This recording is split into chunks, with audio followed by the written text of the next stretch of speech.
우리 인생을 살아가는 기술 가운데 90%는 나를 싫어하는 사람과 사이좋게 지내는 방법에 관한 것이다. CEO 서평 멤버 여러분, 국군 장병 여러분 안녕하십니까? 경영철학자 서진영입니다. 이렇게 매력도를 높이면 드디어 내가 이미지가 좋아지는 거잖아요. 네. 숭실대학교에서 이제 이미지 경영학과 교수님이시니까 네. 자, 이미지 경영, 이 매력을 높이는 것만은 아닐 거 아니에요. 네. 예, 자, 이미지 경영이라는 게 어떤 거죠? 이미지 경영이라는 것은 사실 많은 분들이 오해하세요. 외적인 부분을 이제 치장하고 꾸민다. 오, 맞아. 네, 그럴 수 네. 있다. 근데 이제 저는 여기서 정확히 개념을 설명해 드리고 싶은데 꾸밈과 가꿈은 다릅니다. 꾸밈은 없는 것도 있는 것처럼 위장하고 가식적으로 꾸며댄다. 그러니까 포장하는 거죠. 나를 아주 나 아닌 나로. 그렇지만 가꿈은 정원을 가꾼다 생각해 보세요. 네. 그러니까 내가 만약 정원이다 그러면 나의 장점과 단점 조금 이거 단점이야 이건 좀 걷어내고 장점은 좀 더 극대화시켜서 나를 정말 가치 있게 이 세상에 한 번 사는 인생인데 시장성의 원리라는 게 있잖아요. 그래서 이 사회생활을 하면서 내가 이 세상에서 내가 정말 몸값 제대로 받을 수 있는 인재인가? 내가 정말 이 가치를 받을 만한 사람인가? 라는 것을 제대로 보여주는 거죠. 결국은 그것을 통해서 각자 개인이 추구하는 단기, 중기, 장기 이 목표를 이뤄나가는 어떤 노력의 과정 그러기 위해서는 개인의 이미지를 통합적으로 관리해야 돼요. 첫 번째가 내적 이미지. 즉 우리의 지적 능력, 공부를 해야 되는 이유가 여기 있고 또 타고난 성격과 기질도 있는 거죠. 이러한 것들, 이러한 것도 좀 우리가 타고난 장단점이 있잖아요. 이걸 좀 관리하고 또 뭐 여러 가지 사고, 긍정적인 사고, 자존감, 자신감을 높이려는 이러한 것들이 필요한 거고요. 그 다음에 이제 외적인 것은 오감을 통해서 들어오는 모든 겁니다. 그러니까 많은 분들이 오해하시는 게 외적인 이미지 그러면 시각적인 것만 생각하는데 말하는 것도 외적인 거고 말도 외적이다. 네. 예. 그 사람의 향기, 후각적인 것 오감을 통해서 들어오는 모든 것은 악수했을 때 그 느낌 이러한 모든 촉각적인 것까지 다 외적인 거죠. 그 다음에 관계적인 것, 즉 사회적인 건데 우리가 이제 커리어 쌓는다 이러잖아요. 왜 그 사람이 박사학위를 받고 왜 무슨 자격증을 받고 이러한 것들도 사회적 이미지예요. 사회적 자본을 쌓는 거죠. 커리어. 그리고 저는 서진영 박사님 알아. 이런 누구를 아느냐. 그리고 어떤 사회적 단체에 활동을 하는가. 나는 유경서원의 뭐 원장입니다. 이러한 것도 사실은 전부 사회적 자본이죠. 사회적 이미지. 그렇기 때문에 그런 노래도 있잖아요. 마음이 고와야 여자지 그러는데 저는 마음이 고와야 여자든 남자든 마음이 고와야 되는 건 맞아요. 인상학에서 심상이 가장 중요하니까. 하지만 외적인 걸 무시하면 안 됩니다. 그러니까 내면과 외면을 조화롭게 해서 원만한 인간관계 속에서 우리가 만약 무인도에 산다면 이미지 메이킹 필요 없죠. 근데 반드시 관계 속에서 우리는 성공과 행복을 일궈내는 존재이기 때문에 우리가 관계 속에서 인정받고 사랑받고 그리고 그 속에서 내가 추구하는 목표를 이루고 성과를 이뤄내기 위해서는 반드시 이러한 개인의 이미지 세 가지를 다 관리해야 되는 거죠. 저희는 그 과목 내용이 뭐 스피치도 있고 공간 이미지도 있고 컬러도 있고 제가 하는 건 뭐 얼굴 이미지 전체적인 경영의 이론과 실제 또 얼굴 이러한 부분들도 있고 아주 다양합니다. 매너와 에티켓도 있고. 한 번 더 다니고 싶네요. 이미지 경영학과 입학을 하세요. 1년제도 있고 2년제도 있으니까. 그렇습니까? 대학원 과정인가요? 네네. MBA 그 숭실대 경영대학원의 이미지 경영학과. MBA 과정이고. 네네. 있고. 교수님께 전화드리면 되나요? 아니면 숭실대 전화? 네, 저한테 전화 주셔도 되고 이제 숭실대 경영대학원 교학팀으로 전화하셔도 됩니다. 알겠습니다. 정말 한번 고민을 해봐야 되겠네요. 네. 이제 우리가 내면적인 거, 외면적인 게 있지만 우리 관계라는 게 또 있잖아요. 그렇다 보니까 교수님께서 적으신 글에 디지털 시대에서 기업이 원하는 인재상 1호가 소통, 맞아요. 그리고 협업 이야기를 하고 있거든요. 소통과 협업은 어떻게 만들 수 있을까요? 소통과 협업은 사실은 상식적으로는 다 아시겠죠. 소통하면 잘 들어야 된다 뭐 이런 걸 다 알지만 사실은 뭐 이게 구체적으로 제시를 좀 해줘야 되겠더라고요. 근데 소통과 협업을 잘 해야 되는 경우는 당연한 건데 소통과 협업은 바늘과 실이에요.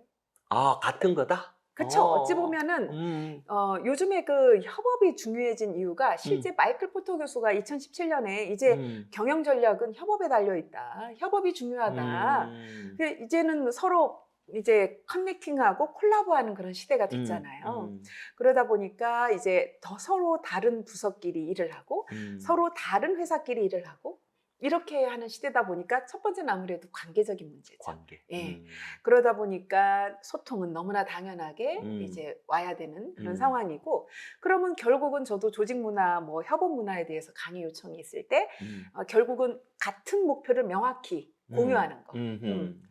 정확히 우리가 그럼 협업을 할 때 추구하는 목표가 같아야 되잖아요. 목표의 네, 목표의 일치성. 명확성과 이 명확한 목표를 공유해서 공유하는 것. 같이 공유 가치를 창출하는 해나가는 그 과정에서 중요한 게 서로 약속을 잘 지키고 가장 기본적인 매너를 지키고, 그리고 꼭 해야 될 소통은 명확하게 해야 되는데 조직 커뮤니케이션에서 가장 중요한 것은 문서로 남기는 거더라고요. 어허. 네. 그냥 말로만 하면은 오해가 많고 오류가 많아요. 왜냐하면 우리 사람의 커뮤니케이션에는요, 반드시 오류가 생기게끔 구조가 되어 있어요. 그렇죠. 자, 이게 이제 커뮤니케이션 이론에 보면은 내가 만약에 서진영 박사님께 나 오늘 이러이러한 내용을 얘기해야지, 내가 전달하고자 하는 정보와 그 감정을 최대치로 표현해도 그 최대치 표현한 것이 제가 갖고 있는 것의 80%래요. 어허. 잘 표현해도. 그리고 듣는 입장에서는 나 오늘 송은영 교수 말 잘 들어야지 하고 잘 경청했는데 제가 80% 표현한 거에 최대 이해한 것이 80%래요. 어허. 그러면 제가 애초에 전달하고자 하는 것에서 80%, 거기에 80%, 결국은 64%가 최대치인 거죠. 최대치가. 그러면 우리가 보통 뭐 잠깐 주의를 좀 산만하게 할 수도 있고, 그럼 50%만 전달해도 굉장히 훌륭한 거라는 거죠. 그런데 우리 실제 조직에서는 나는 A라고 말했는데 왜 니는 B라고 받아들였냐? 그러면서 아니 말귀를 못 알아먹네? 이렇게 화를 내죠. 항상 그 일이 일어나죠. 근데 또 듣는 입장에서는 제대로 알아먹게 말해야지 뭐 이러면서 서로 탓을 하는데, 이럴 때는 탓하지 말고 뭔가 우리 사이에 서로 같이 제가 서로 사과하면 돼요. 제가 잘 표현을 못했나 봅니다. 듣는 입장에서는 제가 잘못 들었나 봐요. 이렇게 해서 서로 커뮤니케이션에 오류가 있을 때는 상대 탓을 하지 말고 이렇게 서로 오류가 있었나 보다 하고 해서 다시 한번 소통을 하고, 그렇기 때문에 오해를 줄이기 위해서 다시 한번 서류로 문서로 작성하고 확인, 재확인하는 게 굉장히 중요합니다. 그리고 꼭 전달해야 될 말인데 뭐 뒤로 미루거나 아니면 성격적으로 알겠거니 하고 전달을 안 해서 소통에 오류가 생기는 경우도 있어요. 문득 미국의 극작가인 세뮤얼 골드윈이라고 하는 사람의 말이 생각나요.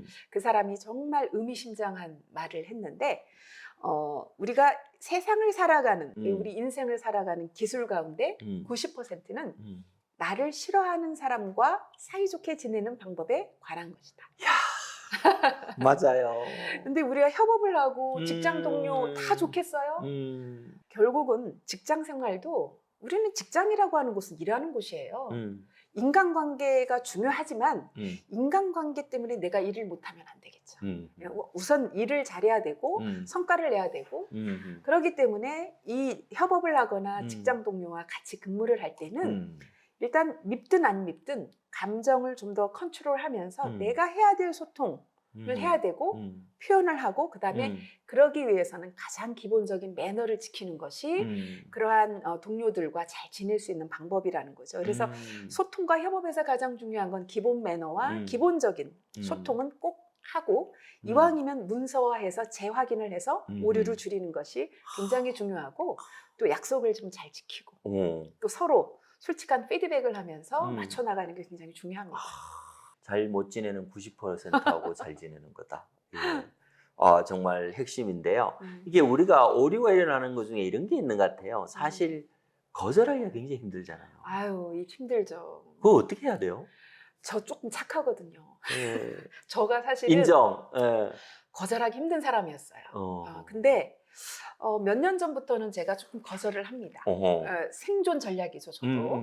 근데 이제 거절을 했는데도 상대와 관계는 좋거든요. 그게 이제 한마디로 얘기하면 아다르고 어다른 거고 배려죠. 상대방에게 내가 이거 못해요. 이거보다는 이거 도와드리고 싶지만 제가 지금 요러요러한 업무로 인해서 지금 요새 밤새고 있어요. 죄송하지만 도와드리고 싶지만 이거 이제 도와드릴 수 있는 상황이 못 됩니다. 죄송합니다. 분명히 못한다는 말을 밝히긴 해야 되겠지만 yes but 화법인데 이게 뭐냐면 쿠션 화법이라고도 하는데 상대방에게 내가 도와드리고 싶지만 그러나 but 내가 이러이러한 상황이 있어서 나는 어렵다. 정말 마음으로 도와주고 싶어. 그러나 버트. 네, 그쵸. 버트가 중요해요. 몇 가지 질문 더 드리고 네, 싶어요. 네. 당신의 매력을 브랜딩하라 읽으니까 참 그 구석구석에 지혜라 그럴까요? 이게 인간관계의 지혜들이 많이 들어있더라고. 네. 나의 이미지를 만드는 것도 있고 매력을 높이는 것도 있고 소통하는 법도 있고 상대를 맞아요. 대하는 법도 있고 또 영업 전략까지 들어있더라고. 맞아요. 여쭈고 싶은 거는 어떤 분들이 읽기를 바라셔서 쓴 책인지. 사실 애초에는 이걸 딱 정하진 않았어요. 왜냐하면 음. 그동안 20년 동안 만나온 대상들을 다 생각했죠. 대학생에서부터 군인, 직장인, 신입사원부터 팀장, 그리고 CEO, 그다음에 고위 정치인, 하물며 뭐 대선 후보 그 이상까지도 만나왔기 때문에 사실 누구를 딱 지칭하기보다는 사회인, 조직 생활을 하고 인간관계를 형성하는 모든 사람에게 사실 다 필요한 내용입니다. 근데 특히 저는 자신의 매력을 제대로 발견하려면 나를 알아야 되잖아요. 가장 정체성을 확립해야 될 시기가 누구일까? 사실은 쉽게 쓰여져 있잖아요. 청소년부터 사실은 고등학교 학생들이 읽어도 쉽게 읽을 수 있는 책이니까 학생, 대학생, 그리고 이제 군인들이 제 아들도 군대 갔다 왔지만 제가 강의 가보면 되게 어려워해요. 군대 생활을 하면서 굉장히 정체성 혼란이 오고 방황하고 되게 힘들어 하거든요. 요번에 저 조카도 휴가 나왔을 때 제가 이 책을 줬는데 군대 생활 속에서 그 시간은 사실 썩는 시간이 아니거든요. 진짜 자기를 강하게 단련하고 자기를 통제할 수 있는 힘, 그러면서 조직 생활에 정말 자기가 적응할 수 있는 힘, 그러면서 자기가 부족한 부분을 채울 수 있는 자기개발의 좋은 기회라고 저는 생각하거든요. 그래서 군인들이 정말 꼭 읽었으면 좋겠고 그다음에 직장인들은 이루 말할 수 없고요. 조직 생활에 필요한 것들이 그렇죠. 있으니까 그러면서 리더들에게는 제가 뭐 소통, 아랫사람과 소통하는 법, 그다음에 리더의 이미지가 그 조직의 브랜드 가치를 결정하니까 실제 그런 논문도 있어요. 그렇죠. 예, 그래서 리더들은 또 역시 당연하고 그래서 모든 사람들이 다 읽었으면 좋겠지만 특히 이제 학생 그리고 군인, 직장인, 그다음 리더 요분들은 사실 읽으시면 직접적으로 도움을 얻으실 수 있을 거예요. 그분들 이야기하셔서 책 중에 재밌는 단어가 꼰대인데 젊은 꼰대라는 단어를 쓰셨더라고. 네네. 사실은 많은 분들이 오해하시는 게 꼰대하면 나이 든 사람들이 꼰대라고. 예, 그렇죠. 아닙니다. 아니에요? 네, 104세이신 김명석 교수님을 보고 꼰대라고 하지 않거든요. 요즘은 젊은 꼰대도 있어요. 더 무서워해요. 제가 이제 이 책을 쓰기 위해서 젊은 MZ세대들하고도 소통을 좀 하고 인터뷰를 하고 이랬는데 왜냐하면 이 꼰대라고 하는 것의 정의는 마음을 열지 않고 자기 주장만 하는 사람, 그리고 권위적이고 상대방을 자기 주장을 입력해서 자기 마음대로 하려는 그런 게 있는데 실제 깜짝 놀랐어요. 젊은 꼰대는 더 무서워요. 그래요? 자기는 젊은 꼰대는 더 싫어해요. 이런 얘기를 듣고 깜짝 놀랐어요. 그래서 꼰대는 나이로 결정되는 게 아니라 상대방에게 얼마나 열린 마음, 그리고 상대방을 존중하고 배려하는 마음, 그리고 상대방의 말을 듣고 수용할 줄 아는 마음, 이것이 결정하더라고요. 그래서 여러분 꼭 이 꼰대 테스트 해보셔야 돼요. 그렇겠습니다. 꼰대 테스트. 예, 몇 페이지더라? 예, 열어서 한번 해봐야 되겠네요. 우리 김영석 교수님하고 자주 뵙잖아요. 정말 꼰대 아니신가요? 꼰대 아니세요. 굉장히 저는 김영석 교수님 뭐 코로나 이후엔 제가 사실 자주 못 뵀지만 김영석 교수님 같은 경우에는 만약에 음식점에서 무엇을 이렇게 서빙을 해주신 분께도 감사합니다 이렇게 인사를 하세요. 택시에서 내리실 때도 감사합니다 인사하시고 늘 감사합니다가 입에 배시고 상대방을 존중하시고 저한테도 항상 존댓말을 하세요. 송 교수님 이렇게. 그래서 저는 104세. 네, 근데 저는 김영석 교수님의 그런 인품이 굉장히 그 우리 후손들에게 귀감이 되고 또 오래 활동을 하시면서 몸소 보여주시잖아요. 그렇죠. 네, 그러고 굉장히 상대방의 말을 잘 들어주시고 유머 감각도 있으시고 그래서 보면은 와 김영석 교수님은 절대 꼰대도 아니고 정말 제가 미래에 나이가 들어도 김영석 교수님처럼 오래오래 활동하고 싶은데 본보기죠. 롤모델이시죠. 네. 본보기 그런 네. 본보기가 있으면 참 행복하죠. 네, 이미지. 롤모델이시죠. 예, 네. 예, 우리 김현석 교수님처럼 오래오래 좋은 이미지 컨설팅 하시길 바라겠습니다. 네. 마지막, 네. 예, 우리 CEO분들에게, 네. 우리 CEO분들도 상당한 매력도 필요하고 네. 또 브랜딩도 필요하잖아요. 우리 CEO 서평 멤버분들, CEO분들에게 해주실 네. 말씀이 있으시면. 사실 리더분이 한 분이 바뀌면 그 조직이 다 바뀌어요. 맞아요. 왜냐하면 영향력이 클수록 그 변화의 파급 효과가 크거든요. 맞아요. 신입사원 한 사람 바뀌는 것보다 리더가 바뀌는 영향력은 너무 차이가 있죠. 그렇죠. 그러니까 말 한마디, 표정 하나, 그래서 오히려 구성원들에게 관심 하나, 또 관심의 표현 하나라든지 뭐 태도가 바뀐다든지 한번 이렇게 인사를 하면서 웃어준다든지 그래서 저는 강조하는 게 리더가 바뀌면 조직이 바뀌고 한 개인이 바뀌면 만나는 상대방이 바뀌어요. 그래서 중요한 건 리더가 먼저 바뀌시라는 거. 즉 내가 먼저. 스스로 바뀌어요. 네. 그 스마일 파워도 사실 내가 먼저잖아요. 결국은. 그렇죠. 내가 나를 위해서 내가 먼저인데 결국 이것이 이어져서 내가 리더가 바뀌면 조직이 바뀌고 개인이 바뀌면 또 상대방이 바뀌기 때문에 혹시 인간관계에서 뭐 갈등이 있으시거나 그랬을 때는 나의 문제라는 거죠. 그래서 이렇게 봤을 때 사회학자 쿨리가 면경자를 강조했어요. 이 면경, 거울이라는 뜻인데 이 사회학자 쿨리가 뭐냐면 상대방이 곧 나의 거울이다. 네. 근데 우리가 거울을 이렇게 보고 있으면 내가 웃어야 거울이 웃죠. 거울 속에 있는 나. 그러니까 상대방이 먼저 웃기를 기다리지 말고 내가 먼저 웃어야 상대방도 웃는다 이런 뜻이죠. 이것이 결국은 제가 이미지 특성을 논문에 정의했는데 그 중에 하나가 이제 전염성이에요. 곧바로 전염돼요. 바이러스보다 훨씬 네. 빨라요. 그래서 내가 먼저 상대방에게 웃어주고 좋은 말을 해주고 긍정적인 피드백을 해줬을 때 상대방이 또 나에게 오는 반응이 좋아지죠. 이게 또 첫인상의 선순환 효과와 똑같은 건데 리더가 먼저 선순환의 시작점이 돼야 되고 그리고 뭐 군인이라든지 직장인도 마찬가지로 내가 바뀌어야 상대방이 바뀌는 거구나. 남 탓하지 말고 회사 탓하지 말고 일하는 곳이니까 일단 내가 먼저 내가 맡은 바 분분을 하고 그리고 대인관계에서 불편함이 있다면 내가 먼저 바뀌는 그러한 마음으로 한번 여러분들 변화를 한번 시도해 보시면 어떨까 싶습니다. 정말 명심할 말씀을 마지막에 남겨주셨습니다. 책을 읽으면서 굉장히 자신을 반성하면서 읽었어요. 야, 이렇구나. 정말 이랬구나라는 생각을 했는데 압도적 성공 이 단어도 좋고요. 한 끗의 차이 좋습니다만 역시 제목 당신의 매력을 블렌딩하라. 당신의 매력을 바꾸는 건 누구? 스스로. 나 자신부터. 관심을 갖고 시작해야 돼요. 관심을 가지고.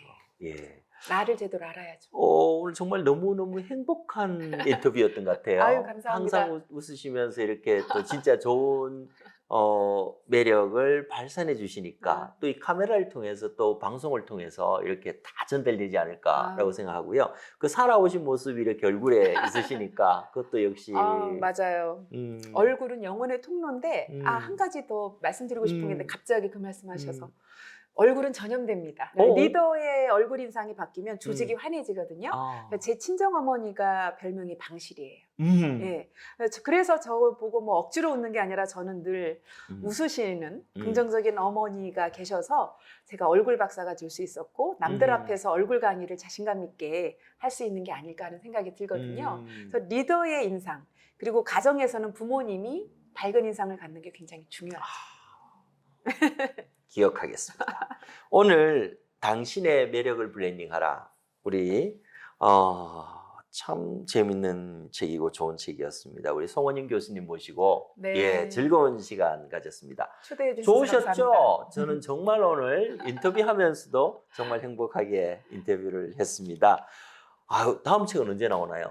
다음 책은 사실은 그동안 20년 동안 리더를 많이 만나왔잖아요. 그래서 이제 이 책이 올해 1월에 나왔으니까 한 1년 후에 리더들이 가장 강력한 리더십이 무엇일까 고민을 했더니 지금 제가 한국 강사 신문에 존경받는 롤모델 리더십이라는 주제로 컬럼을 쓰고 있거든요. 그 컬럼들을 나중에 모아서 좀 책으로 써볼까 해요. 그래서 존경받는 롤모델 리더십으로 해볼까. 지금 리더에 관한 책을 이제 쓸 때가 되지 않았나 하는 생각이 듭니다. 학수고대 하고 있겠습니다. 예. 그때 또 초대해 주세요. 아유, 그럼요. 아주 뭐 미리 날짜를 잡아놓을까요? 아, 즐겁게 브랜드로 살고 브랜드에 남고 해서 정말 재미있는 우리 당신의 매력을 브랜딩하라 책과 우리 서평TV의 인터뷰였습니다. 너무 감사드리고요. 네. 다음 리더십에 네. 관한 책도 네. 기대하고 있겠습니다. 감사합니다. 감사합니다. 다음 영상에서 뵙도록 하겠습니다.